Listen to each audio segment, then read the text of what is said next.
And we're live in 3, 2.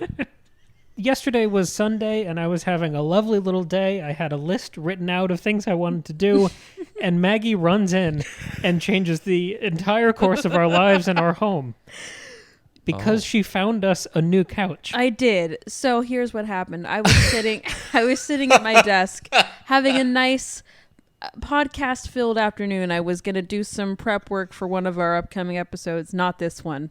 That's confusing, I realize, but just bear with me. And I was like, I'm going to do a little Instagram scroll right before I get started. It's a nice way to settle in. Maybe that's not wise, but it was wise in this case because I was on my stories, and lo and behold, one of the booktubers I follow who lives locally in Austin. Wait, a booktuber? That's what you call? Yeah. You call someone sorry. who YouTubes about books. Sorry, I didn't realize we had to speak translate into girl language. On YouTube, there's a community of people who talk about books, and they're called booktubers. Similar to Book Talk, as you might suspect. Anyway, she lives in Austin, and she was like, I'm selling my couch. Does anybody want it? And I was like, hold please. And so I like frantically ran to the closet and grabbed our tape measure, because the couch we had before was not it. It was a secondhand couch that we had inherited for you kind of slide off it if you sit down. You've sat on that couch, Tristan. You know it's not. It was rough. That couch might. If I had my druthers, I would not sit on that couch. Yeah, it might be what old. Polite druthers you have. Yeah, but it might be older than me. But so we like frantically like okay, but then we were like, well, we have to get this couch out of the home, and we have to get the new couch into the home. Yeah, how many elevators are in your complex, Maggie? 0, and we have one sedan. So we were like, what? Walk me through how this worked. So my parents, who also live in town, very graciously came over and helped us remove our current couch and take it and put it in their car and take it out to their storage unit. Down 3 flights of stairs. And that couch was fucking heavy. It was so heavy. It was an old, solid piece of furniture. I should also mention I did a yoga class yesterday morning. More on that later. And we got our flu shots. Yeah, so lots of things stacked against us. And so I also got my flu shot this weekend. Oh, wow. You know who gave it to me? Alexandra. Oh, cool. Oh, very cool. Anyway, so that doesn't matter. We got the couch, right? But Alexandra doesn't matter? No. Yeah, that's honestly pretty hurtful, Maggie. I'm very supportive of both of you. Did she help us move our couch? No, then she doesn't matter to this story. But so we gave them the couch, and we went out and got the new couch and brought it back up and assembled it and vacuumed it and all this stuff. Anyway, so all of those things combined, we have this new couch, which we love. It's a very good couch. It's a great couch. Maybe we'll post a picture. Wait, how did you convince someone to allow you to pedal off that thing? That poor couch. It belongs to my parents. We just gave him back the it used to live in my dad's office like 20 years ago, like in the reception area, and it was just in my parents. Say in the recession. No.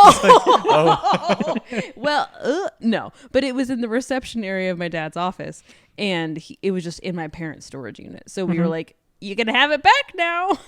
And so we gave it to them. Like, why does it smell? Yeah. Well, and so anyway, so now with all of that combined, we have this great new couch, but now we're so old and sore. Oh yeah, like ruined. Like that plus the yoga plus the sore arms from the flu shots. Like I can't move today. I can feel all my ligaments and muscles and veins and we're on death's door. So well, paint it a was picture. great. Paint a picture. What color is it? Does it have a chase? It's like yes, it does. So it's sectional? it's a sectional. Yeah, it's like a light gray, but it's like modular, so you can put the long bit on any end or any even in the middle if you want to go funky. I wonder if we have the exact same couch. Is it from Burrow? No. Oh, then no, we don't. But okay. Yeah. But anyway, I was at work today and I got up to go to the printer and I was like, oh, the old bones can't do it. It's Maggie's 39 for those. I am not 39. She is Please almost subtract 40. 10. That's not true at all. God damn it. Anyway, so yeah, that's all right. So we have a new couch, which is great, but now we're really sore and I can't move. So Yeah. if you hear me at any point in the episode go, that's why. By the way, the thing we wanted to open with was the episode we're doing on Friday, which is going to be a humdinger. Yeah. It's another discussion episode. Mm-hmm. We saw a horror movie. It got out at midnight. We're talking about the other two in the franchise. It's indie horror, burning up the charts, truly gruesome, fucked up, amazing shit that's just gorgeous, like reckless, fun, exciting, artistic expression. The movie was terrifying, if you will. We'll leave it there. Okay. Was that the name? Nope. It's a pun almost, It's- which is worse. So, of course, we're here to Why talk don't you about... ever give me anything? Can you just play along with me? You gotta take it, Maggie. I just... Put some hair on your chest. We're here to Ew. talk about House of the Dragon, Season 1, Episode 9, the big Episode 9, which is, of course, called The Green Council. And this was our first episode ever that just focused on one storyline. There were a bunch of funky little standout elements to this episode. But before we jump into specific topics, what'd you guys think of this one? Because it's such a departure. Yeah. But I feel like we've said that about the last, 3 or 4 episodes. Yeah. They've all felt different. I mean, I really liked it, but it was not what I was expecting. But I think that's good. Yeah, and I think that's the theme of this season, right? Is sort of playing with our expectations. Like, everyone knows that episode 9 is supposed to be something huge, so they know kind of going in that that's sort of what we want, or at least what we are waiting to see in this episode. And it was not nearly as big as some of the other episode 9s that we've had in Game of Thrones, but this also isn't Game of Thrones. And the story, the through line of this season has been sort of refocusing. Every time you sort of get settled into a scene or a relationship between people, we're always moving. Like, we're moving further away, further through time. And so the camera has to refocus, and that asks a lot of us as an audience to sort of reframe the way that we watch the show. And I think they've done a pretty good job with sort of holding our hands through that as it happens. So it hasn't been super jarring. But this is, I think, an episode where it probably could have been handled a little differently or a little better, given, all of the storylines that we're setting up right now. It feels like there was more potential to go different places than to just stay here in the Red Keep and sort of watch all of this unfold. Though I understand why the director would have felt that it was important to stay here and so that we can do that refocusing bit internally within the Greens, within Alicent's side of things, because there's been a colossal shift and a demarcation of power there, a schism, sort of like we've seen with House Velaryon in the past, or thought we saw. So it was important to spend so much time with these people, but it didn't hit as high of a note as a lot of previous, penultimate episodes have. I think part of that might be because in previous seasons of In This World, in Westerosi TV, we're used to jumping between storylines in every episode, and then episode 9 is the outlier, focusing on a single storyline. But we've almost ramped that up so much in House of the Dragon. There's so much jumping between storylines and between casts and eras, and we're moving so fast through time that I feel like I had a little bit of a whiplash adjusting down to one time period, maybe 4 major characters, and no movement. So it didn't feel stagnant, like I settled into it, but there was a bit of an adjustment period because there have been so many experiments with form, so many changes in the formula through this season that I feel like I had to kind of catch my breath and reorient myself. And which is especially hard to adjust to for an episode 9. Like, you're expecting episode 9 to shake things up and to be really monumental, and instead it was like sort of the opposite. I mean, it obviously has a big twist at the end and things happen in this episode, but it is really unexpected. So to follow that through line and sort of develop the imagery that we were just trying to establish of this being a refocusing act, we've gotten so used to this idea of the optometrist continuing to flick the lenses through, better 1 or 2, and finally they stopped doing that, and we get to focus in on this one storyline, and we realize that, well, maybe that lens is a little blurry whenever it sort of has to stand on its own.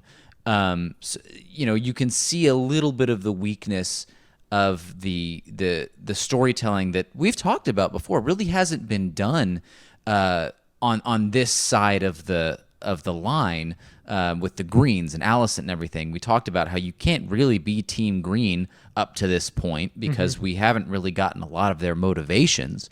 And we need this episode to develop those, but they hadn't been developed beforehand, so it was sort of tough to get through it. But on the other side of it, I think things are a little better. Mm-hmm. Yeah, it's tough. This whole episode 9 thing, I feel like, hangs over this episode. I mean, we've been doing this for 2 months and change now, and every time we've gone into an episode, I have been just a blank slate, excited to see what's going to happen.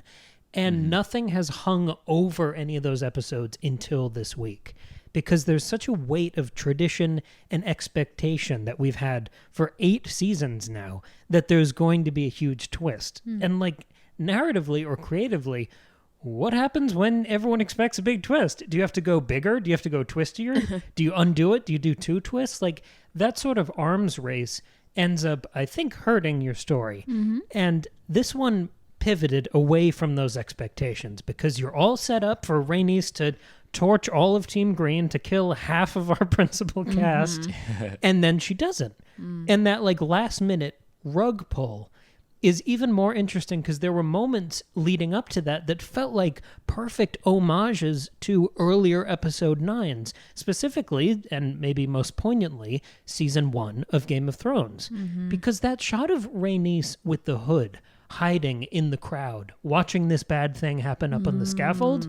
Arya. Yes, it turned her into Arya. So I was Cool. expecting a Ned decapitation, but she just sits there and then she leaves. And of course, she comes back later, but she doesn't kill anyone. She just kind of she's a statement by being there and she leaves. But I know we'll get to Rhaenys later.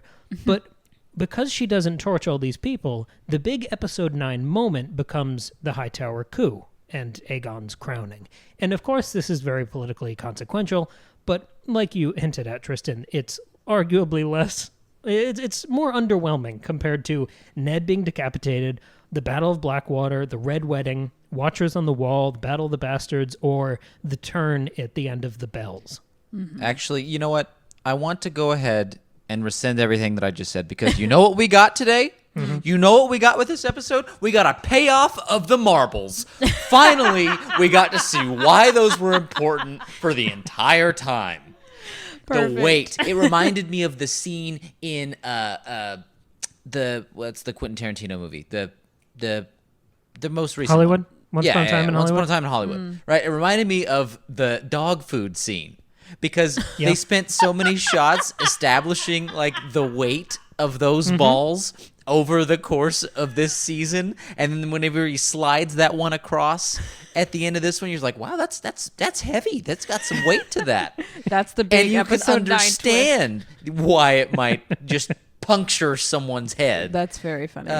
So, a little overkill from Criston Cole, gotta say. Completely unnecessary. You just killed that man. He did. He's said, going. sit down.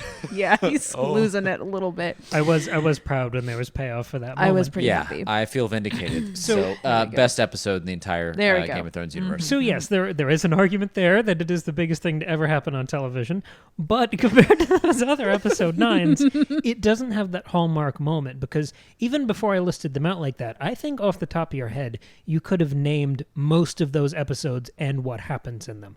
And that's a rare, water cooler twist that happens.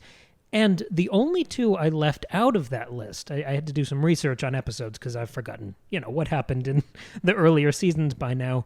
But there are some interesting similarities in the 2 episode 9s I didn't name on that list of instantly recognizable. Let's go through those for a second. The first one is the penultimate episode of season 5, which is called The Dance of Dragons, which is the name of this civil war. Wow. And the big moment in that episode is Dany in Meereen. So she's in the fighting pit, and there's a surprise attack from all of the Sons of the Harpy. They try to kill her in the fighting pit, and she escapes on a dragon. So that sort of remix here is Rhaenys becomes Dany, sort of the strong, disaffected, lonely Targaryen woman, and the Greens become the Harpies, launching that insidious surprise attack. And then they both end with that dragon flight and escape. Cool. The other similarity, and this one, I want to know what you guys think of this one, is the penultimate episode of season 7, which is called Beyond the Wall. And a bunch of plot things happen in this episode, but at the very end, and I remember cheering watching this on HBO, is when the Night King resurrects the dragon to create the zombie ice dragon. I thought that was the finale of season 7. No, that was the second to last one. Oh. So he's resurrecting... Oh, the finale is the wall burning down. He's resurrecting a dragon to be this evil zombie ice version of itself. Yeah. That dragon was Viserion. In the episode after Viserys is dead. Interesting. There's this twisted perversion of him. Interesting. There's, even from more of a just symbology angle, it's a dragon being taken and turned against its original owner. And in this episode, we see a dragon turned against the Targaryen throne. Cool. That's really interesting. I don't think this is destined to be a Red Wedding type event that we talk about, but it sits neatly in line with 2 other episode 9s that we've gotten. That's a really interesting analysis. The shame is too, right? To talk, you say that it might not be as memorable as some of the ones that are sticking out in your mind. The shame of it is that it went to Rhaenys, right? We've been talking about through the past several episodes how cool Rhaenys is becoming in terms of the honor that she displays in the face of it being so easy and honestly better for her and her house to not behave that way. But I wouldn't call her a fan favorite character yet by any means. But she gets this really cool moment. And I don't know that it's not as fan servicey because it's not Rhaenyra doing that. It's not the person you've been rooting for the entire time, having this badass moment. It's a very cool character and one who I'm, excited to see grow and excited to see what she does throughout the rest of this show. But she hadn't had the time, I think, for the audience to have been acquainted with her so much to the point where they would be like, yes, I'm Team Rhaenys, Yeah, that did kind of dilute the moment for me too. I mean, it was really cool and I was like, good for her. Like, I have no problems with Rhaenys, but she doesn't do much for me personally, like compared to some other characters. And there was a moment when she's up on the dragon and like you're about to see that it's her, but you just see a silhouette. And I knew it was Rhaenys because we'd seen her go down in the pits and stuff, and it made just sense. Wow. It made sense. Like I said, Maggie's 39. I'm losing it. It made sense plot-wise, but I was like, well, what if maybe they're going to like fake us out and it's going to be Rhaenyra somehow? And then it wasn't, obviously. Because like the silhouette looked like Rhaenys, but I thought they were playing with us and that it would be Rhaenyra for some reason. We had a little bit of a setup last episode where she said she'd return on Dragonback. Right. Oh, yeah. It's true. And so I was like, maybe that's going to be the twist. And so then it wasn't. And then it was like almost disappointing. I was like, oh, it's just Rhaenys. Okay, that's cool. Like it wasn't bad, but the fact that it was this character who I think hasn't had enough to do. But how do you change that? Disappointing. You give her a hallmark moment. Like it's promoting from within. This felt like the sort of an echo of that crescendo promotion we gave Larys when he nuked his entire family. And now he's a player, and now Rhaenys is a player. This is her taking her marble and firmly shoving it into the table. She has arrived. Yeah, I guess it's more that it took 9 episodes. It took almost a whole season for her to get there, compared to these other characters who cemented themselves in episodes 1 through 4. No, I know. So I want to like put a finer point on the point that I'm making. It's not that I personally feel that this is a really cool character arc for Rhaenys because. Yeah. If you look at her character arc from the beginning of the show, where she's just being standoffish towards baby Rhaenyra, to now, where she is actively about to go fly over and warn her about the war to come, she's a very complex character, and all the decisions that she's made about Corlys and everything. That's why I'm very excited. I'm excited that she got this, so that maybe for the people who are cheering for somebody like Rhaenyra, maybe it's easier to put their to bet on her horse now, Rhaenys's, and sort of be excited. Yeah, her dragon. That was right there. You got it. But so I'm excited for her as a character, but I still think everything that I said before stands, and why maybe it doesn't feel as cinematic and crazy is because it's not a character that it's not like a self-insert character where we're like, we feel like her struggles are our struggles, right? Sure. Right. Yeah. And I feel like one of the great joys of doing a show like this is the things I don't catch or just don't hit me, I don't pay attention to in the same way, but you guys do. And the fact that, Tristan, you've brought up Rhaenys in every single discussion means that I do pay more attention to her. So this was maybe more gratifying for me, but I asked on our Instagram a poll question, did our audience think that this was a good episode 9? And to your credit of Rhaenys having a satisfying arc, 88% of people said yes. Oh, wow. Right. Cool. So people were really thrilled with it. That's interesting. So let's talk about Rhaenys a little more. So the prophecy we played with Helaena in the last couple weeks, the beast below the boards. Tristan, would you like to do a dramatic reading of the line? Should I do it as Palpatine? Yes. Do it. Do it.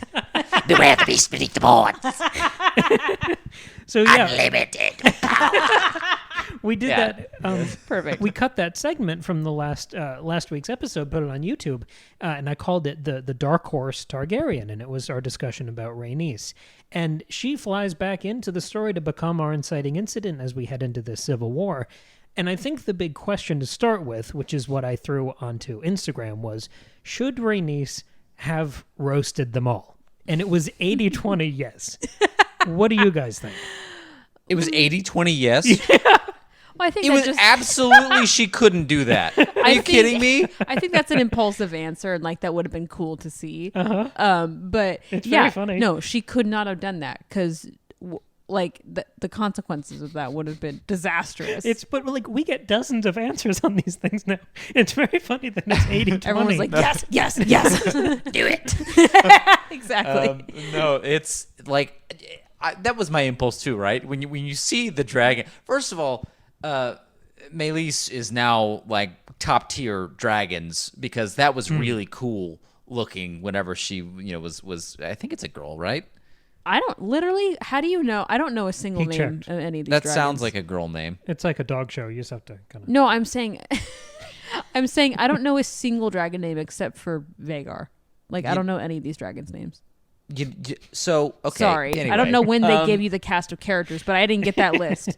So well, she said her name. She Yeah. said I can't leave Meleys. Like as she's like. Oh, I And missed panicking we did have through the captions seats. on for this episode. Oh, I'm just stupid.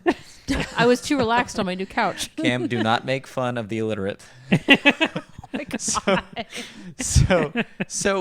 she we get to see her. She looks really cool. She's got the spikes all around her head.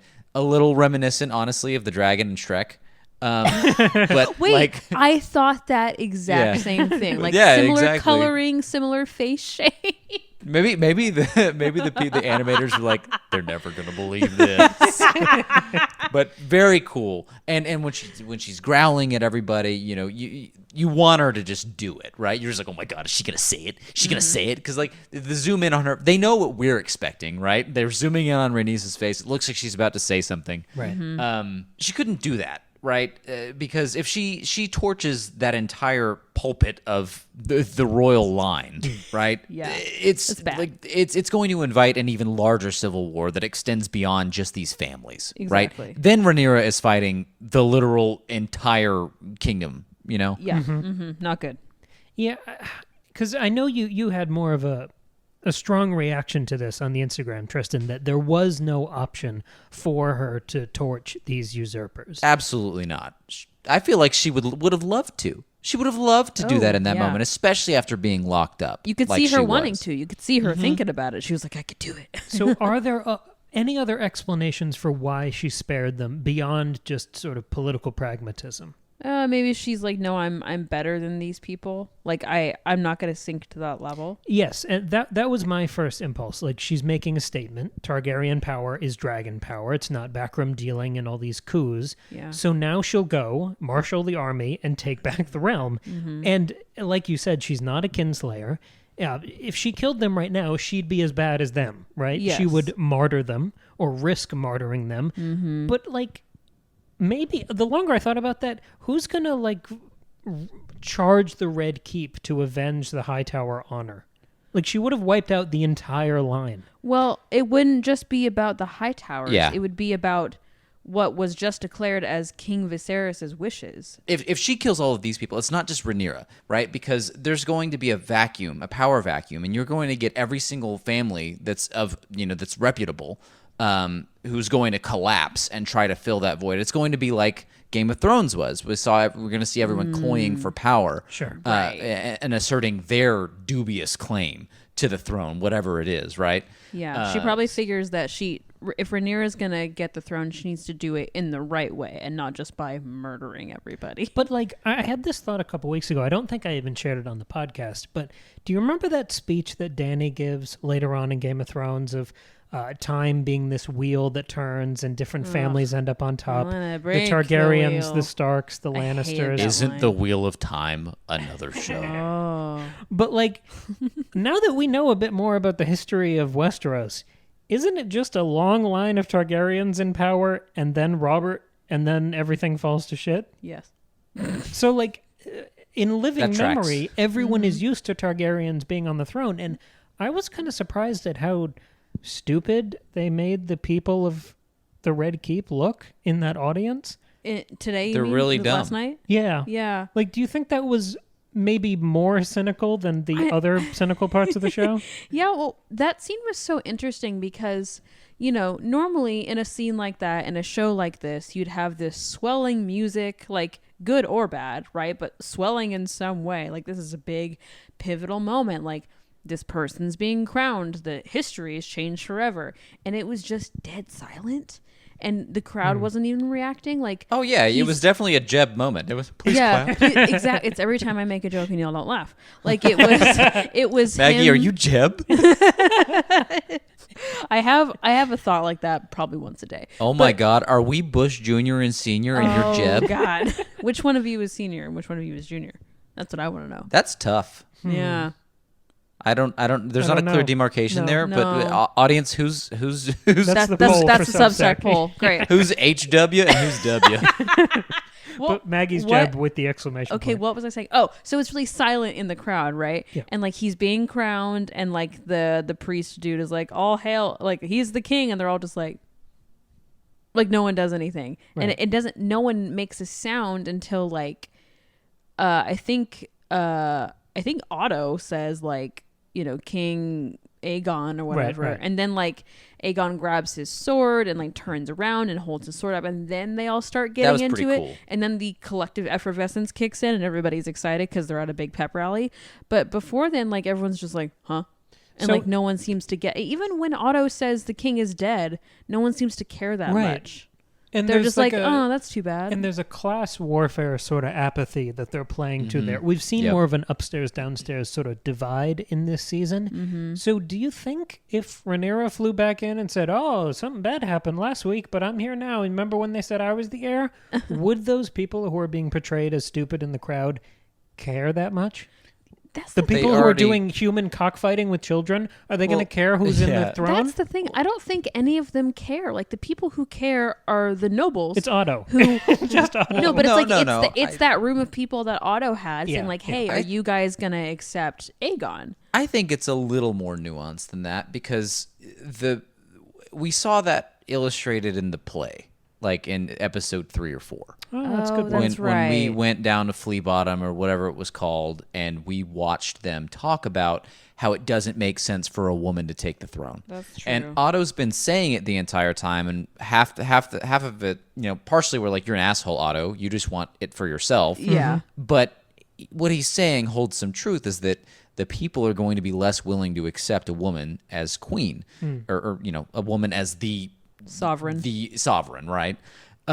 So it kind of makes sense that if Rhaenyra came in after hearing, after the peasants having heard Otto say that Viserys' dying wish was for his male heir, the one who they probably thought was going to be king anyway. Let's be real. It's probably easier for them to handle that it's Aegon. And they're just like, oh, okay, great, Yeah, they're like, yeah, that tracks. That makes sense. cool. But then if the people are socially conscious and smart, I feel like this scene should have been played with them almost jeering or heckling a little versus Yeah, just but they blinking. were literally herded in there like sheep at sword point. What are they gonna do? What do they have to gain by saying Yeah, You know? it felt like they were playing them down for how active and intelligent they were as like the rest of the realm.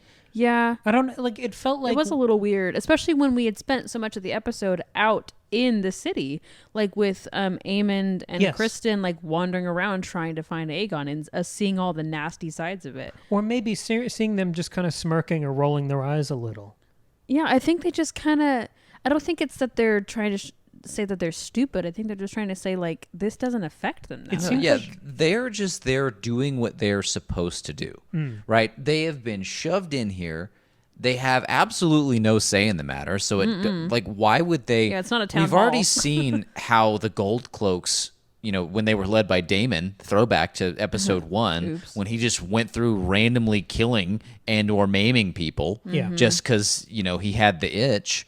You know, they're not going to do anything to make that easier for a Gold Cloak or somebody else in power to do. So they know, they understand the assignment, right? They are Yeah. going there to fluff up, you know, whoever is being crowned king, and then they're going to go, you know, cobble their shoes and Yeah. get back to their everyday life and watch children scratch each other's eyes out, right? You know? It reminds me of Dany when like she's grown up her whole life being told that, oh, in Westeros, people whisper about how they can't wait for their queen to come back. Yeah. And she has this horribly naive understanding of how the Westerosi people see her.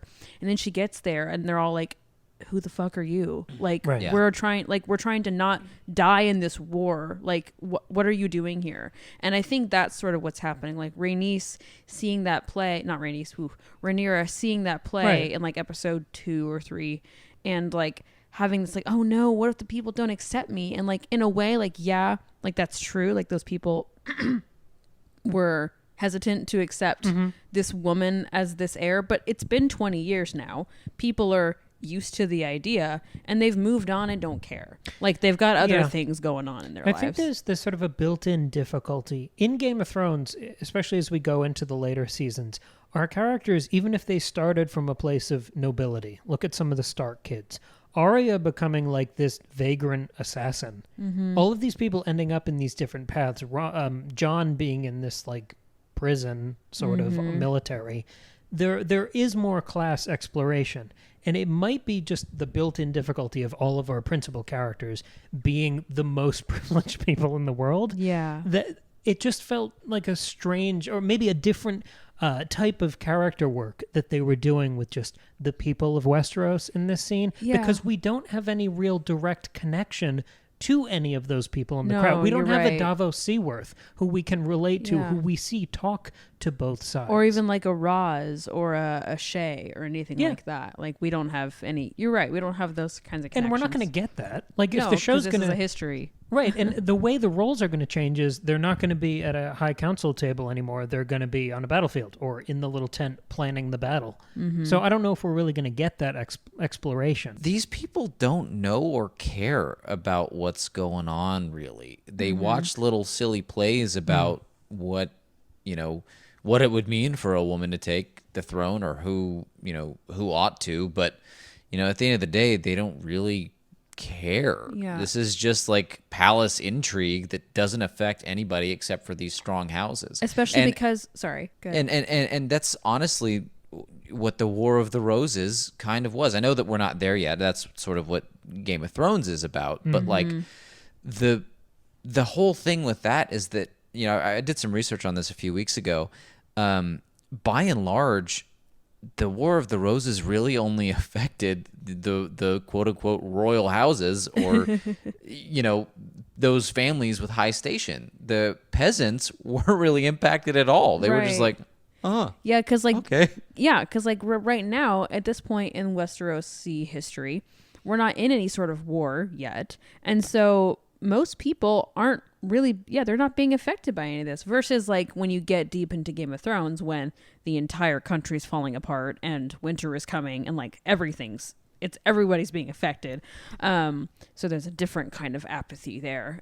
But here it's just like, whatever, like, I don't care who the king is. Like, the gas prices aren't changing. Do you know what I mean? So nobody Yeah. cares. I really like the metaphor you threw out earlier, Tristan, talking about the eye doctor and changing the lenses and almost changing Like your eyes get to focus and settle in and you know what you're watching. And maybe the reason that this characterization sort of is sticking in my craw is that this was a slower episode and we were so laser focused on the machinations and steps of this bloodless coup. It was all tightly written character scenes. There were no beheadings. There were no big set piece moments. I mean, there was that 1 second of a dragon showing up, but that leaves 59 minutes and 58 seconds of just character work. And we finally got to see the downtime that I talked about a couple weeks ago. And I was arguing that maybe with the greatest hits pacing, we were missing some of that. The quiet moments, the feelings, the hesitations, the long kind of festering grudges and problems that arise in between the set piece moments that get written about in a history book. And this episode, for as eventful as it was all downtime. It was all lingering shots and character moments. It was a look that lasted a little too long. It was so many examples of festering hatred. We learned how hated Aegon is by his brother, by his guards, by his servants. His wife. We got to see Alicent and Otto reach a boiling point, finally. And Tristan, again, you were totally right. We set up Criston Cole and Harold Westerling for the new Kingsguard Clegane Bowl. So, like, I'm very excited about that one. there were so many simmering tensions and new conflicts that my eyes were tuned to really delicate, intricate, expressive character moments. But apart from the crowd thing, this almost felt like a first episode of a second season. Like all those conflicts I just laid out, those feel like a little teaser of this this season on House of the Dragon. Did this feel like a new kind of thing for you guys? Well, I mean, it's just a turning point, right? Because Viserys is dead and because we're not doing time jumps anymore. So we've almost entered a new season of the show, not in terms of like TV show seasons, but in terms of life seasons. So should it like, do you think it should have been a second season starting here? Well, I think it, like right now it feels like yes, but I feel like whatever happens in the finale is going to change that. I think it's one of the first times that I've seen this sort of storytelling device happen in a very large, high budget TV show. But the precedent for this definitely exists in books and like video games. In a book, you'll get used to, especially like fantasy, YA stuff, you might get used to being in the point of view of your main character for several chapters. And then something crazy happens, right? And you're like, oh my God, what's going to happen next? And then all of a sudden, the POV shifts to someone on the villain's side, and maybe during a different time, right? So you sort of begin to understand what's driving, the other side, the antagonist, in the story. And honestly, a pretty good example of this, it's funny, is the Sonic Adventure 2 game. I don't know if you ever played that with Knuckles. Yeah, Knuckles was in it, right? It's the one where you have like 3 different types of character. You have the Sonic character, which is like fast, and you have Tails, who's in the robot, and then Knuckles, you like are searching for emeralds or whatever. It doesn't matter. It's beside the point what you did. The game plays out. You finish the you can play as the hero side or the dark side. And you have to get further along in one to unlock the other. So you play through the entire game as the hero side, Sonic, Knuckles, and Tails first. And then once that's done and you think that you understand the story the way it's supposed to be laid out, all of a sudden you've unlocked the dark side. And so you go play through that and you become close and familiar with those characters. And then all of a sudden it leads to this finale where you've got one side and the other like fighting each other. And you're like, oh, this is kind of tough because I am invested in both now. That is exactly what was missing from the show up until now. Yeah. And it sucks that they had to wait until episode 9 to do it because it feels a little rushed to do it now. But what were they going to do when they were aging up? Almost all of these characters are new, right? They've been aged up at the very least. The only original cast member is Otto. You've got and Rhaenys. Yeah, you've got Otto. Well, no, I mean on Alicent's side. Okay, yeah. You've got Otto. I guess you can count Criston Cole and a distant third being Westerling, right? Because he didn't do anything in the show up until now. Yeah. So we have to get reacquainted with these characters, and sort of. I think that's why this episode was so heavily focused on the character work, is because we didn't really have any of that so far. Yeah, 'cause Previously, Aemond was this crazy nutso psychopath, and now we sort of see some of where that comes from him. Yeah, right. Yeah, because if you had ended the season with Viserys' death, you're going to be Team Rhaenyra, like Team Black, Yes. whatever, like all of season 1 and then in the entire year between seasons 1 and 2. And I think it's more interesting to set up the beginning of this civil war where you could root for either side. I mean, I'm still Team Rhaenyra, and I always will be. I don't but know. I don't know if you remember the way that Clash of Kings is written, the second Game of Thrones book, but as you, I mean, the whole book is approaching the Battle of Blackwater and setting that up, and I think the phenomenal achievement of that particular book, the whole series is great, but that one does something unique. It's that you get to know both sides of the conflict. Yeah. So by the time the first, strike is swung, the first sword is unsheathed, you're not just worried about Tyrion, who's, obviously the person you come in biased for, but you fall in love with characters like Davos. Stannis is always kind of a turd, but you love Davos. yeah. And I think we've been doing a good tit for tat of that through this season, but the thing that he does in Clash of Kings is really, really short chapters that bounce between those perspectives, and that's the way he shows the battle. Cool. It's these jumps between Davos and, say, Tyrion or Sansa, and it's all little character-focused jumps. And I don't know if having a whole episode at this point on Alicent and the next episode presumably being Rhaenyra's side, they might merge back in. It might not be that clean a binary, but I don't know if it gets that escalating tension that bouncing between short chapters would. Yeah. Like, I want this to build to an inciting incident. I want to leave off breathless from this season that the Civil War is now irrevocably started. I don't think we have that yet. I think this is a huge provocation, but the big thing is going to come in the next episode. Right. But do you think this sort of bifurcation of the blacks and the greens serves the build to that release the hounds moment at the end of the season? I mean, I think so, because we've been the whole season has been showing these two characters diverge. You start in episode 1 where they're best friends, like almost lovers, and then you're just coming more and more and more apart. I mean, last episode we kind of tried to bring it together, with like one single little thread, but then Viserys died, and then the confusion about which Aegon, and then that cuts it off, and then they're completely separated. So I think it works. And sort of, it also, I think it was intentional, and obviously it was an intentional decision not to have Rhaenyra in this episode, but to sort of create that tension of, oh my God, this is a thing, lock the doors, this doesn't get out until we finish our business here. They were being furtive on purpose. So, we kind of had to stay there with them. I guess that was the director's attempt at sort of creating that void we knew Rhaenyra was missing, sort of like what you guys have been talking about with Yennefer in The Witcher. Oh yeah. Like her absence is almost more strongly felt than her presence. Totally. If Rhaenyra had been there for 10 seconds during all of this, there's no way this happens. Sure. Yeah, because what's Rhaenyra? Rhaenyra doesn't know yet. She doesn't know that Viserys is dead, I assume, until, when this episode ends, when the word gets out. But before that, what are we going to see? Her at Dragonstone just, dropping the kids off? It's not going to be anything interesting. It's Right. This episode takes place over, 24 hours? Yeah. If that.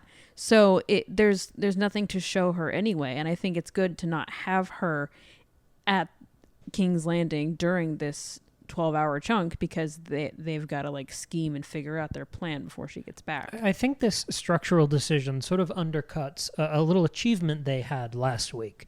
That moment of Alicent reaching out to Rhaenyra a little and saying, we'd like if you come back. The king and I would like to see you. I thought that strengthened their connection again, which had really not been on screen since we aged up the actors. Right. And I love that connection. I think that's the most important part of this conflict, to humanize it and add empathy and tragedy and emotion, humanity to it. And I think splitting them up sort of undoes that, and it makes it, I think it lessens their connection versus bouncing between them. You can develop this sort of narrative resonance and echo and tragedy between them. Yeah. I didn't like how distant they felt here. And But- instead, we've just raised the stakes of her saying that she's coming back on Dragonback. Yeah.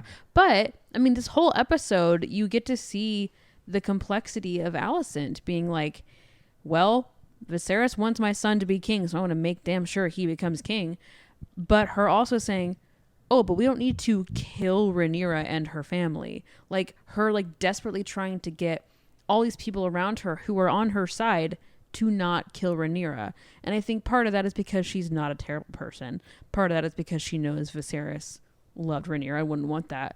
But I think it really comes from she was once her childhood friend, and like they were really, really close. Yeah. And with even with everything happening, she still has some sort of love for her and doesn't want her to die because of her husband's dying wish, what she thinks is her husband's dying wish. So there's that complexity. It's not just all of a sudden, okay, well, Civil War time, I hate Rhaenyra, I hope you die. Like, it's not that simple. So I think that their relationship and that strength, that the little connection that we saw at the end of last episode, was important and is still there. It's not just irrelevant now. But the fact that you expected the beast beneath the boards to be Rhaenyra, and I think that's totally normal, the way the show has run so far. Mm-hmm. If you had seen a scene of Rhaenyra at Dragonstone, you wouldn't expect that.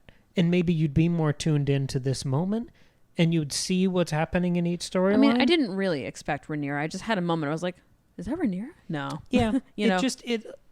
So I Yeah. saw, this might be a good transition. I saw a different interpretation of that prophecy, the beast beneath the boards. Mm-hmm. I saw an interesting, someone on Twitter said that they interpreted that prophecy not as at all pertaining to Rhaenys, but instead to Larys.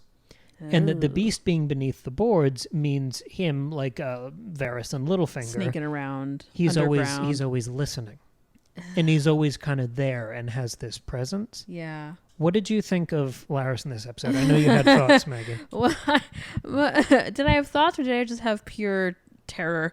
I mean, I don't need to say it. That was a really unsettling scene. Yeah. Which is interesting when this show is not afraid to show sexual violence. Like, we see it all the time. And On this show or Game of Thrones? Game of Thrones, I should say. Because, yeah, in this show, we haven't really seen much, have we? No, it's really implication. And most Aftermath. of it's been consensual in a sense, from what we've seen. Well, yeah, but also there's just not much of anything. Yeah, sexual. except for Aegon and his servant girl. Right. But so all that to say, I'm accustomed to that in this world, and still, and this is like pretty tame compared to a lot of others, but it wasn't it was psychologically really upsetting. Like, that's what it was. Why? Just because of the weird power dynamic. Yeah. Because you look at it and at first you're like, oh, well, she's got all the power over him. She like can make him do whatever she wants because he, you know, like it feels like she has power over him. Yeah. But I think the more you look at it, and I watched the scene again, and I read a great Twitter thread that you sent me, Cam, about it. It's really, I think it's about him having power over her. Right. And she, because I watched the scene again, and it's like, okay, like he'll tell her something, and then she'll ask for more information, and he'll be quiet, and so then she Yes. turns and like takes her shoes off. The issue like- the issue that I think that you're getting at, Maggie, Mm-hmm. is there should be no free feet pics. You're in an age of OnlyFans. She should be getting more for her hard work. Yeah, In this case, we have this creepy You know he stinks. yeah. You know he Oh, can't yeah. wash super well. It's hard No. for that man to get in the shower. That's yeah. one wrong move. He's slipping. He's done. Ugh, It's yeah. hard to find a shower in Westeros. It's true. So They don't have this- that so much. Yeah. This stinky, greasy boy Mm-hmm. is just really getting his rocks off and looking at this woman's feet.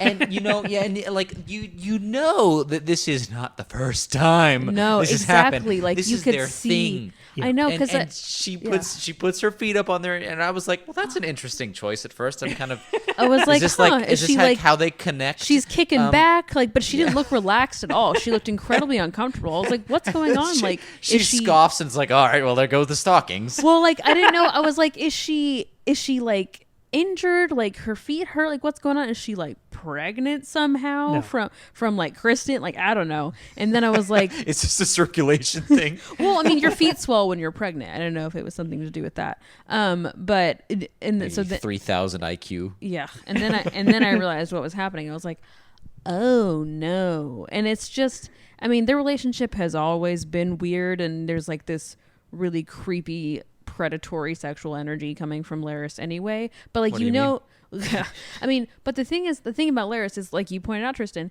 he has a physical disability, and so you know he's probably not going to be able to overpower Alicent physically, but he very clearly can overpower her psychologically, and that is in many ways more unsettling. I mean, it's all unsettling. It's a great way of showing Alicent's worsening position. Yes. Because when they met, she was the queen. She was married to the strong living king. And now you see more and more the chips are stacked in his favor. I guess my question after this terrible escalation, do we think this continues and gets worse? Yes. And what does that look like? Well, next episode, I'm sure that we see Otto doing the same thing. Well, that's what I was gonna say.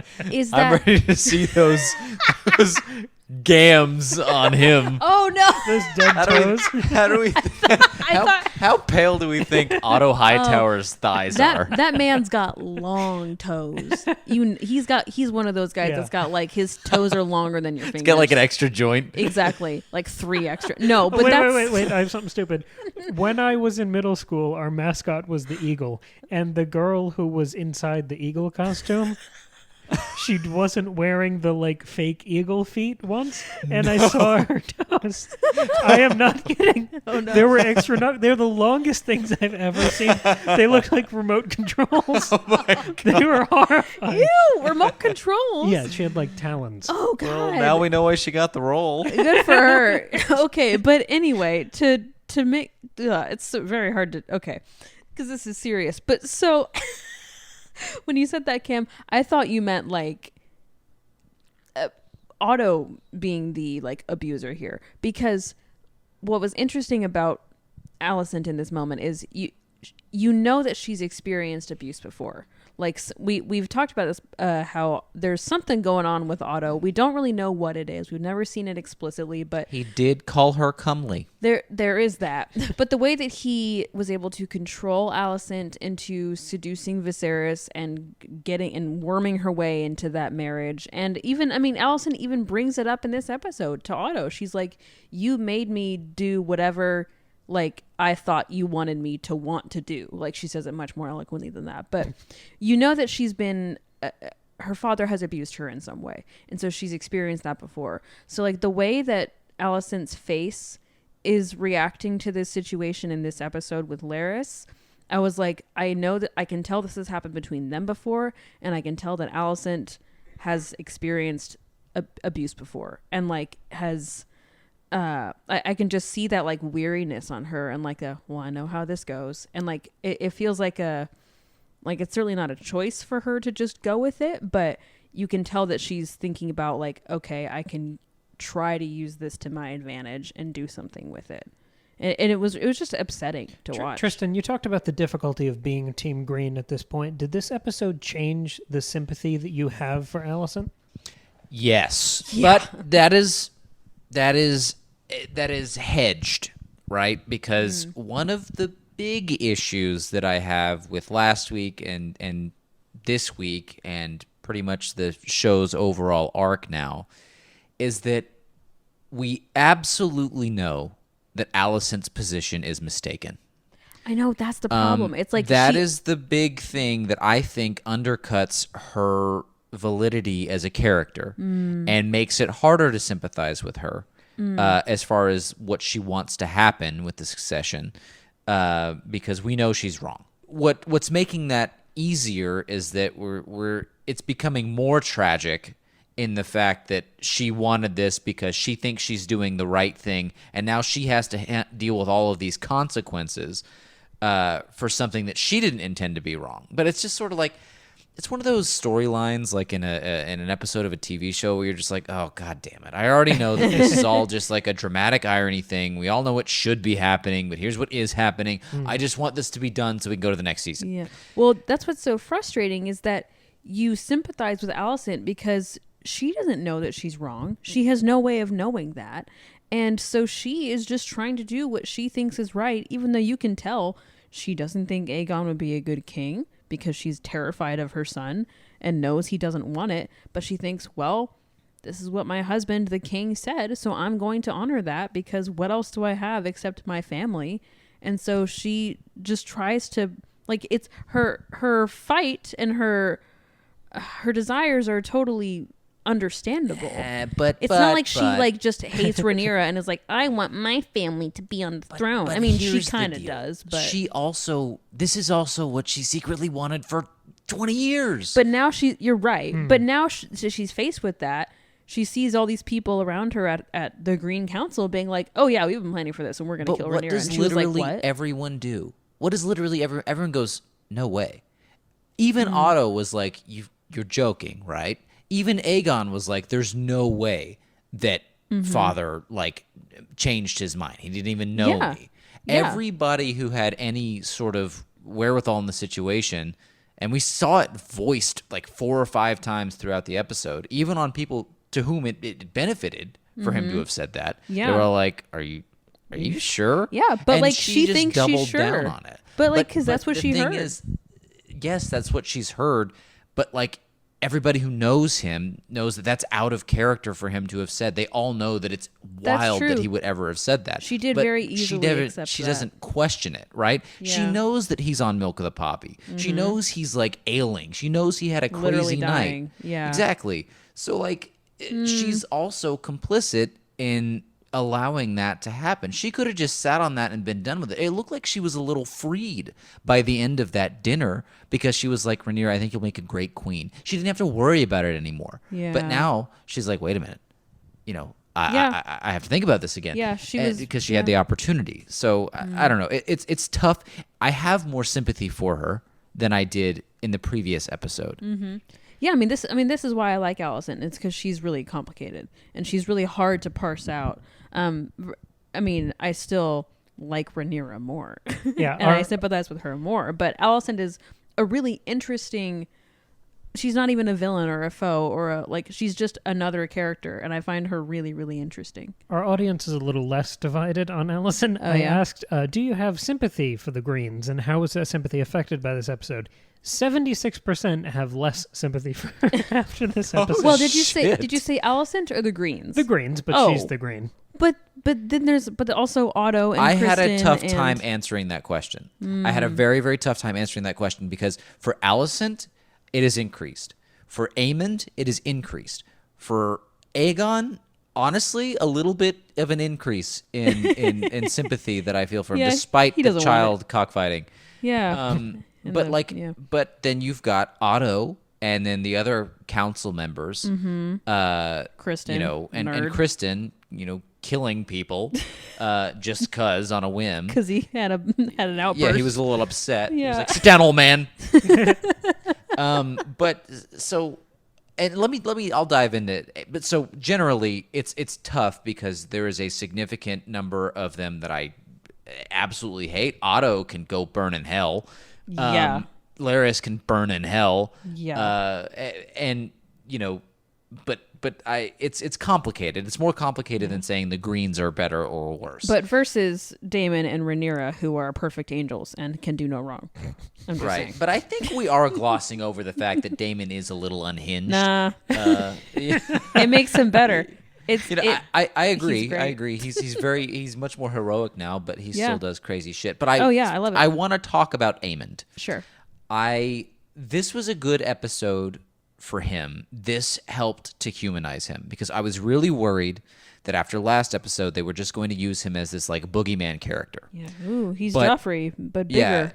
Yeah. No. I mean, different from Joffrey.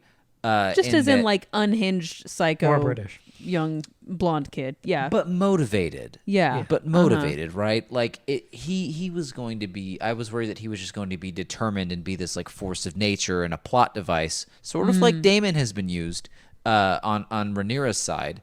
But we got to see that he's seen this like horror in the past, and like they have a history. It's like you've grown or whatever, and we get to see that, you know, him talking about how he's studied for the role. He's like trained for it. He really wants to be king, and I don't honestly get the sense that he would be horrible at it either.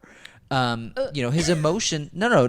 Honestly, his emotions in the last dinner were, you know, he lost his eye and they were mean to him about the pig. It's understandable that he would have an outburst. He's still like between 17 and 20. Yeah. Right? He's still going to have crazy shit like that. I mean, for a Targaryen king, yeah, he'd probably be pretty good. Exactly. But and you know, there's the parallel between he and Daemon where, like, you know, he's out running around in Flea Bottom and he tosses up his hood, you know, parading around like his uncle. Yeah. We saw it was a fun parallel with that in Rhaenys too. Apparently, all you need to be in disguise is a hood. Yep, that's all you need in this world. But you know, the way that he fought Aegon, but didn't like honestly hurt him or whatever. Right. You know, despite the fact that he doesn't want him to have the throne. Right. You know, there's that sort of honor bound element like we've seen from Rhaenys. You know, doing the thing that's honorable despite the fact that it's not what would benefit him per se. That might be one of the benefits of slowing down for just a couple characters. I totally agree. You get to humanize people like Aemond, because we've had, I mean, a couple episodes in a row of like someone had a new kid, new generation, new kids, to the point that we don't know any of their names. No, I only know the older ones. There was a guy named Carl a couple episodes ago, and there's one named Luke with I a think. Q. Yeah. Carl was, I think he was... he was Laenor's paramour. Laenor's, yeah. Right. But now that we're settling in, we can choose a few to become like future, you know, lead characters. Right. And as much as I agree, Aemond was given room to shine, I feel like we also got reintroduced to Aegon. Yes. And Yeah. that was sort of different. With Aemond, we got to see him in his quiet moments, those things that weren't allowed for with the greatest hits pacing. But for Aegon, we got this different narrative tactic where we defined him in absentia. We got to see, I mean, the first 20 minutes of this episode was people looking They're for just trying Aegon. to find him, yeah. So we get to see him without seeing him. We see how people talk about him, his reputation, his perception. It reminded me a lot of the classic books you have to read in high school, like Hemingway or Fitzgerald, how they'll introduce characters with like one really funky character trait or a little quirk that they have, and then you get to know them. And in this case, the quirk that we know about Aegon is that he's a rapist. And Oh, that. now... He's just a quirky guy. Yeah, but like almost in the same way we know Aemond is crazy, or that's what we thought. He was the big, insane, like anime villain boogeyman. The way we get Aegon in this chapter, seeing his like pathetic reputation and the total disdain people have from him, it totally complicates that characterization in as evil as his actions are, in such a human way. Like turning this guy from a caricature to a political football. He becomes the most important person in the realm. I loved that we got to see his disconnection from reality as he became so tethered to our future. It made me, I mean, I still hate him. I still hate Aemond. Yeah. But I loved seeing so much more of these characters. I feel like I know the cast now. And we Yes. can settle into the current crop. Yeah, y'all are both onto something. Like, they're not just... Because at first, the Alicent's two older boys were just, they're the psychos. Like, they're just evil little Targaryen crazy babies. And now, like, you see them as people, and they're horrible. But you see them the way you see someone like Tywin or Littlefinger, or, you know, people who are doing bad things. but that's but the you thing, see them though. as people. How horrible is Aemond really, though? I don't You know? know. I don't Like- get good vibes from him. He scares me. But that's I agree that he's got this scary like image, and they really did a good job of doing that in episode 8, making with his crazy eye. He's but- so angry and bitter about his position that I'm afraid of what he'll do about it. But also, we haven't seen him. I mean, we don't have any evidence of him raping people the way that Aegon we hate has. him because of that one scene in the cave when he was a kid, when he got the dragon, how horrible he was to those little girls, and the fight with Rhaenyra's kids. Mm-hmm. You're totally right. Like, we don't know anything about him as an adult. But I love getting new hallmark moments with these characters. As much as we've heard about Aegon and all of his actions and his futures and whatever, him spitting in his brother's one remaining eye is now the only thing I think of with his character. Sure. Like, that is gold from a character point of view, from a narrative, a storytelling point of view. It's just great. Fascinating. I know their entire relationship now. Mm-hmm. Did you get, did it remind you of Louis and Philippe from Versailles? Yes, Okay. definitely. Yeah, I mean, just like this, like other, like more like virile, like physical, battle-ready brother who wants to be king and can't be, and all that. And there's that resentment and those familial ties. That's a great point, because we talked about that after the first episode. Yeah, I knew we talked about it at some point with this show. I couldn't remember what the context was, but yeah. Just fascinating. So didn't realize this was a Versailles podcast. Oh yeah, sorry, we're shifting gears now. the last thing I really wanted to play with in this episode is the lack of the MVP. Viserys' absence, I felt so much more than I thought I would. On first viewing, like I said, the aperture was changing. I was settling into this different rhythm, this partial cast, in the same way you settle into half the cast for Feast of Crows and then Dance Dragons. It's totally different. And it almost felt hollow to me. Obviously, I love the characters, the story, the production value, the music. It's all top-notch TV. But it was such a banquet of just snakes. It was so much of just bad people doing bad things, tearing at this guy's carcass. And I realized as the episode kept going, as it didn't turn away from that and give us some levity or warmth with Rhaenyra and Daemon somewhere else, that it's not a bad thing to engender that feeling in the audience, because that dirtiness is the point. We're seeing, like you mentioned the power vacuum earlier, Tristan. This is rank opportunism. This is the hostile takeover of the throne. And the longer we went without all these characters, even though Viserys was so prominently on my mind, I realized the importance of also being denied Rhaenyra. Because she's the one who has the good kids. She's the one who gives us that spark of warmth and humanity. All those good feelings we felt towards Millie Alcock when we had the younger Rhaenyra. That was the most hopeful and warm we've ever felt on this show. Yeah. And I love that characterization of giving us some warmth and humanity to hold on to in this hopeless world. That's kind of also how we described Viserys. Like, it's an interesting statement about their similarities to have them both absent in this episode, and then at the end to throw that curveball that complicates that comparison to show Alicent throwing herself in front of her shitty kids, fighting for her broken, backstabbing family. Like, that reminds us of the other parts of Viserys, him screaming, "We're a family, I love you all," doing the Walter White thing. Yeah. But it's so much bleaker in his absence.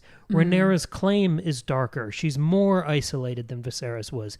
Alicent has worse kids who are arguably insane, who don't respect her, who recoil at her when she tries to reach out. Yeah.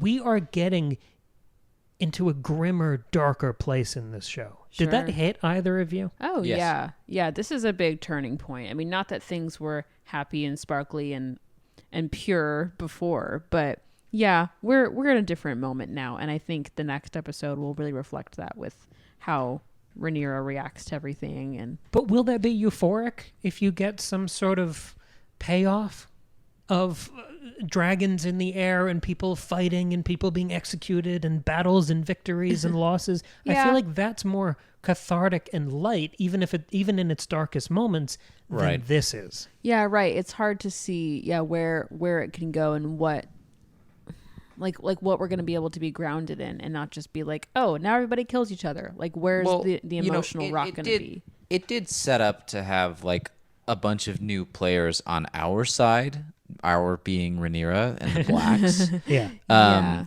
Because, you get the sense that Westerling is going to come over. Yeah. You get the sense that, the twins, Eric and Arik, who have had next to no characterization, but I do love the way that they fit into this world. They fit that like classic knight archetype. Yeah. Just like the way that they look. It looks like they belong in like a medieval world. Totally. So I'm excited to see stuff from them. Yeah. And I liked that they were like on each other's side, but then they had the betrayal of one another, and one running off. I don't remember. It doesn't matter. Oh, it doesn't. If honest to God, if those characters mattered, why give them the same name? That's my thought on that. But I am interested to see where they go. Yeah. Westerling is Graham McTavish, right? Yes. Yes. Okay, well, he's your one. knight. He is a ball of like purity and kindness. Honor. Like Yes. exactly, because he adores Rhaenyra. Remember how they were when she was still young? Like he has always been what?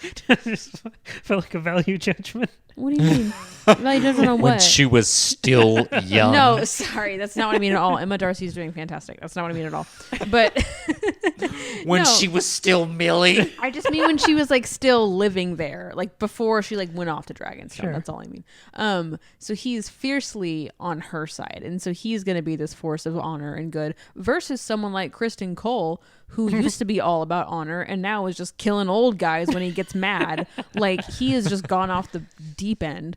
Like him being like, you disrespected the queen. And she's like, dude, it's literally fine. Like, calm down. Also, he respects women now. Did you That catch was such a God. such a funny like moment too. Like it was so serious because like this guy who's like deep in dementia trying to have his moment where he like stands up for what he believes in, and then squishes his head, and then Alicent's fucking reaction is just like, She's like, oh God damn it. I know, Like she's this like- kind of shit again. Like, exactly. Like you get the sense that he has just killed someone. In this an is not outburst the first before. person he's squished their head on a marble. Exactly. I've seen so many theories online that they're having some sort of secret relationship. There's a moment when she is asking Criston to find Aegon. Yeah. And she's like, for everything you feel for me as your queen. Like I think there's something going on. I mean, I don't know if Do you think he also no creepily stares at her No. ankles? There's no way. No. See, yeah, I think it's just that yearning. I don't think there's anything physical Yeah, there. no, I don't think. No, you're right. I don't think anything physical is happening because Alicent really loved Viserys too much to do anything. Well, now like there's that. gonna be. Maybe. If there wasn't before. And I don't even mean that like Alicent and Viserys had this like great sex life because he was old and decaying. I just mean that she loved and respected Viserys and wasn't gonna do that. But I think there is some sort of like romantic attachment and yearning between the two for sure. Which can't go anywhere. No, it can't, and that's probably why he's so angry all the time, is killing people because he's just he's frustrated. He just needs to rub one out, actually. He would stop And the feet aren't killing doing people. it for him, so he's just gotta. Yeah. So gross. Yeah. So okay, with Larys, I want to talk about him for a second. Sure. Again, Yes. I outside had of the- cleansed myself and moved Outside. Oh no, he's here to stay. He's settling in. But we had that thing about prophecy, where he's not prophecy, but he's sort of has this veiled analogy for like a spider's web. Oh, yeah. Being woven throughout the castle. I did want to draw attention to the fact that Helaena is cross-stitching a spider. on. She's embroidering it, but yes, you're right. Oh, Whatever she's doing. Oh yeah, and she was like holding Women that spider a activities. couple episodos ago. Yeah, Yes, she's exactly. She's all spidery. So yeah. this is now the second time we're doubling down on this. So I just, I don't want to grasp at straws here, but connecting that imagery together, he could have been talking about the white worm, and that's maybe the distraction because worms have silk or whatever, and they spin that. But I don't know. Helaena definitely is going to have a larger part to fill. Oh yeah, there's. Later on, and I think that we're getting some of that. And when I was watching the episode back, I was looking at this scene when Rhaenys comes out with the dragon, and Helena's been saying "beast meet the bullets," right? And so Yes, I'm familiar. I was looking at yes, you know. Do it. Do it. I was looking at Helaena during that scene, and when Viserys is crowned and he's like cheering and the crowd's cheering right before things turn, Helaena is like actively looking away from the crowd and from Aegon, And I didn't know if... Did I say Viserys a minute It's fine. ago? I meant Aegon. These That's all right. fucking names. I swear to Maggie, God. he's dead. Okay. Not in my heart, he's not. Maggie, he died in the first season. Oh, that Viserys. No, but so... I don't think it was like as simple as she knew what was about to happen and was flinching, because if she knew what was about to happen, she would have ran away, like, because there was a dragon coming out. But I think there's something going on in her mentally where she is like aware that something is bad, and so she turns away. Because even when she's doing her little prophecy things, they feel like uncontrolled outbursts. Like, they don't feel like her being like, She said it again, didn't she? She did. Like, when she and Yeah. Alicent are talking, like, Alicent comes in, says, "Where's Aegon?" She's like, "He's not here." And he's like, "Okay, cool." And so then Otto leaves. And then Alicent's about to tell her that her dad has died. And like Helaena, I don't remember what question she asks a question. And then Alicent sits down. And before she can say anything, Helaena says, like, she talks again and says, "There's a beast beneath the boards." Oh, and nobody like pays attention to her. She's like, "Yeah, okay, Helaena, you." Yeah, it's and so fucking then crazy. Alicent's like, "Yeah, okay, your dad's dead," and like, like it doesn't. It's that not a down. natural part of the conversation. Like, I don't remember the exact dialogue, but it is not a normal thing to say in the moment. Okay, I came into heaven. Your dad's dead. Well, your dad's Helaena, dead. For Helaena. 3 seconds, can you not be Can crazy? you just? I'm trying to Can share. can you shut the fuck up and listen to me say your dad is dead? Oh, Anyway- and dinner's ready. Anyway, it doesn't. I mean, Helaena seems weird in every scene. Anyway, like, she's just a weird girl, lady person.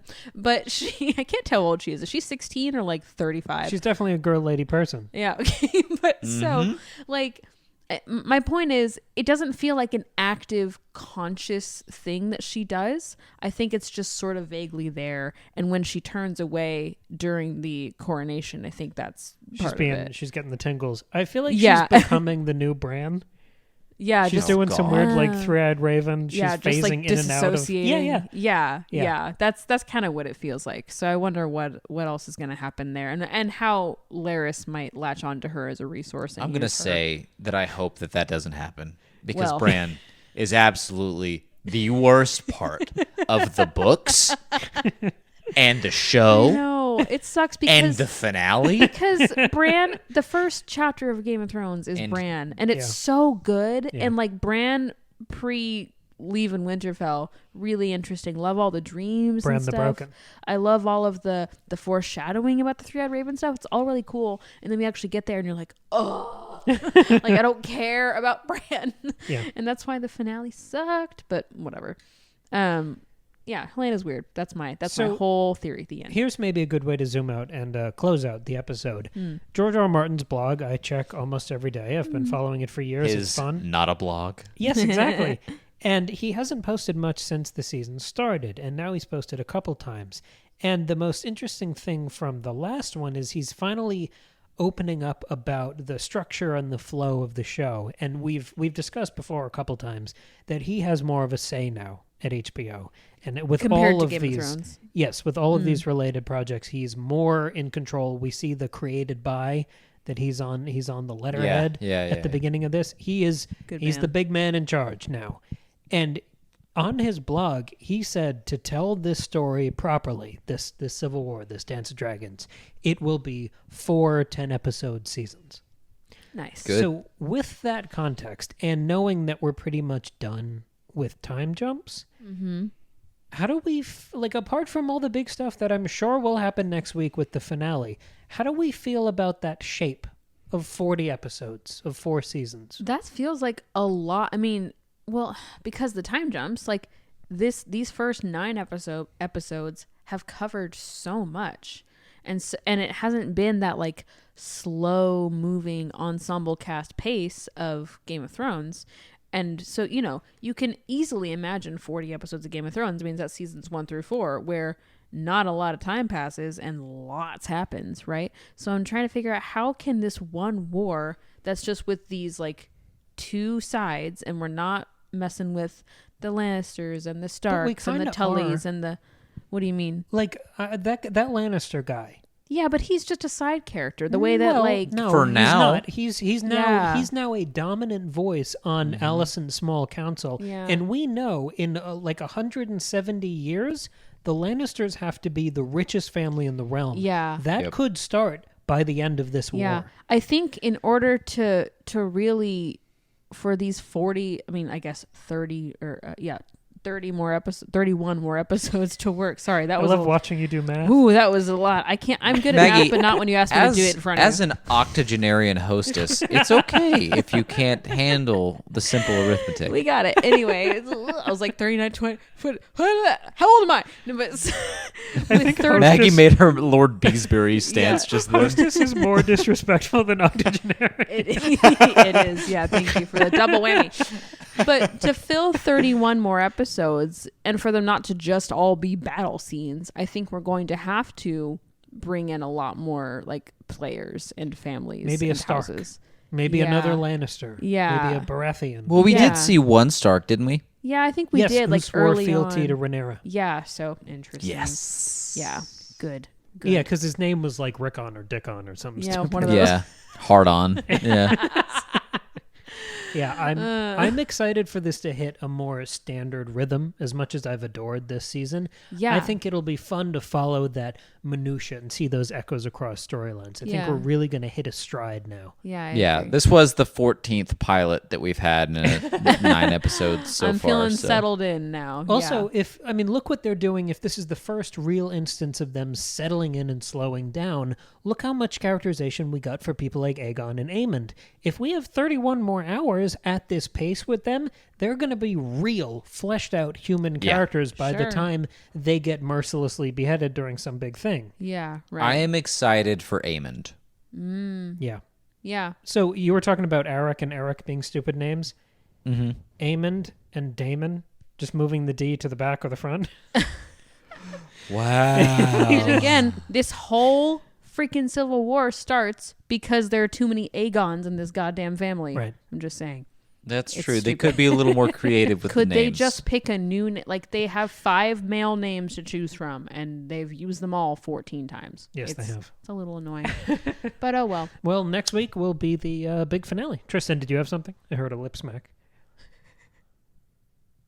Where did he go? What a great time to drop out. Honestly, that was my mic drop for the day. It's a dramatic pause. I don't actually have anything to say, and I realized that after I did the.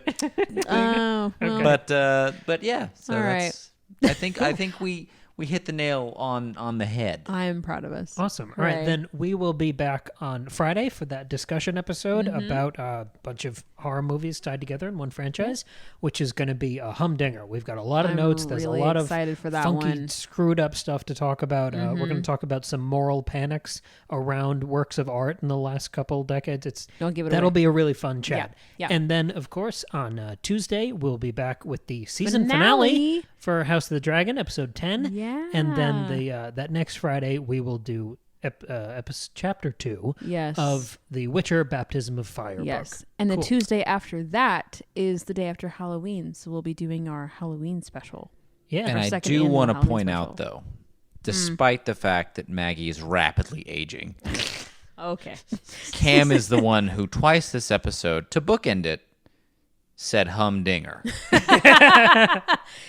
Cam is full of old man idioms. Yes, That is his. I'm broken. Yes, you I are. was born Bran, too late. The broken. So, yes, All right. you can find us Second Breakfast Pod everywhere. That's where we are on Substack, which is the best place to follow us. It's got the most content, the most little details, and extra bits and bobs, and exclusive posts and episodes covering works of art, and little notes, unexpected leftovers from the best listener comments we get, the notes we have that don't make the episode. You can also support us there financially so that next time we have to move a couch, we can pay movers. Yes, $5 a month.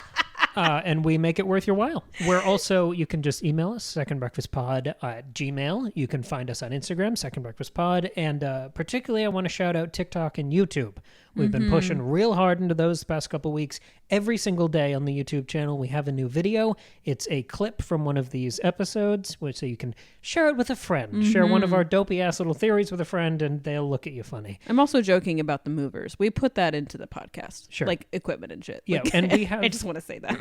We have reels that feature the best little moments, the goofiest little moments of us, the greatest hits, sort of. We did a blooper reel one time. Those are on TikTok.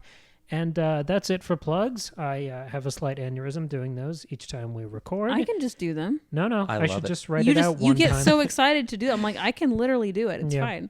Cam loves the self-sacrifice. He does. No, he loves the valiant struggle. I will carry this burden. Exactly. No. Viserys walking down to the Iron Throne. Don't get up. Like Alicent, I'm desperate for purpose in my life. I don't need your help. Okay. Bye. Bye. Bye.